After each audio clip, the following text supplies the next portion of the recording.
पढ़ने वाले हैं विषय गणित का पाठ 1 और पाठ 1 का नाम है हमारे आसपास की बड़ी संख्याएं। तो सबसे पहले हम देखेंगे इकाई। इकाई सबसे छोटी संख्या होती है। इकाई कैसी होती है? सबसे छोटी संख्या जो एक एक अंकों से बनी होती है। वो संख्या कहाँ से कहाँ तक आएंगी? 1 से लेके 9 तक, है ना। तो इनको क्या बोलेंगे हम? इकाई, है ना। फिर आता है दहाई। दहाई जो संख्या होती है वो कितने अंकों से मिलकर बनी होती है? 2 अंकों से। तो 2 अंक कहाँ से शुरू हो जाते हैं? 9 के बाद क्या आता है? 10। तो 10 से लेकर के 99 तक की क्या हो जाएंगी? दहाई की संख्याएं। और हम इसको पढ़ेंगे तो एक साथ में पढ़ेंगे। 1 0 नहीं पढ़ेंगे, इसको पढ़ेंगे 10 और इसको डबल 9 नहीं पढ़ेंगे, इसको पढ़ेंगे 99। उसके बाद में आता है सैकड़ा। सैकड़ा मतलब होता है 100 और 99 के बाद में क्या संख्या आती है? 100। तो सैकड़ा मतलब 100। 100 में कितने अंक दिख रहे हैं? हाँ, तो सैकड़ा कितने अंकों से मिलकर बना है? 3 अंकों से। तो 100 से स्टार्ट होगा तो कहाँ तक जाएगा? 999 तक, है ना।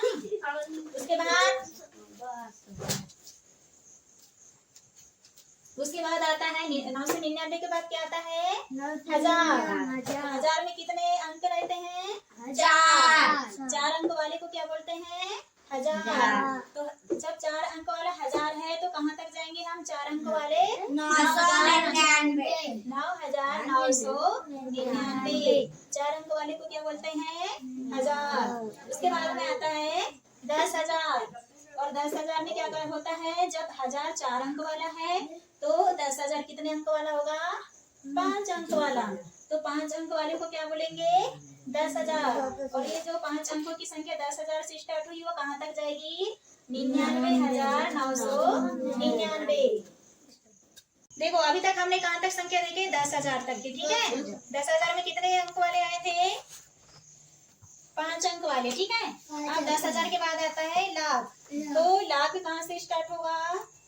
लाख कितने अंक वाले होता है? 6 अंक वाला। उसके बाद आता है 10 लाख। तो 1 लाख से जब 9 लाख हमने लाख में लिखे हैं तो जो 10 लाख होगा वो कहाँ से स्टार्ट होगा? 10 से लेकर के 99 तक की जो गिनती आएगी उसमें 10 लाख से 99 लाख तक यदि संख्या आती है तो हम उसको 10 लाख के अंतर्गत काउंट करेंगे। उसके बाद आता है करोड़। करोड़ मतलब होगा कितने अंक वाला होता है? देखो इकाई, दहाई, सैकड़ा, 1000, 10,000, लाख, 10 लाख, करोड़। ये कितना है? 1 करोड़। करोड़ में क्या लिखा हुआ है? 1, है ना। तो इसको क्या बोलेंगे? 1 करोड़। 1 करोड़ कहाँ से स्टार्ट होगा? 1 करोड़ से लेके 9 तक की अगर संख्या आती है, 1 करोड़ से 9 करोड़ तक लिखने बोलेगा तो हम कहाँ पे लिखेंगे उसको? करोड़ की गिनती में, ठीक है। उसके बाद में आता है 10 करोड़। तो 10 करोड़ नाम से स्पष्ट है, 10 मतलब 2 अंक वाला। तो 10 करोड़ से लेके 99 करोड़ तक की बात की जाए तो हम उसको 10 करोड़ में लिखेंगे। फिर आता है अरब। अरब में भी ऐसा ही है, 1 अरब से लेके 9 अरब तक की यदि बात की जाए तो हम उसको अरब में काउंट करेंगे। फिर 10 अरब, फिर यहाँ पे 10 से लेके 99 तक की बात की जाए तो हम उसे 10 अरब में काउंट करेंगे, ठीक है। समझ में आया? समझ में? मतलब कि लाख बोले तो 1 लाख से लेके 9 लाख, 10 लाख बोले तो 10 से लेकर 99 लाख, करोड़ बोले तो 1 करोड़ से लेकर के 9 करोड़, 10 करोड़ बोलेगा तो 10 करोड़ से लेके 99 करोड़, अरब बोलेगा तो 1 अरब से लेके 9 अरब तक की संख्या है अरब में आएंगी, और 10 अरब बोलेगा तो 10 अरब से लेकर के 99 अरब तक की जो संख्या आएंगी 10 अरब में आएंगी, अरब तक की 10 अरब। 10 अरब के बाद आता है खरब। और खरब में कितने अंक होते हैं? 2 4 6 8 10 12।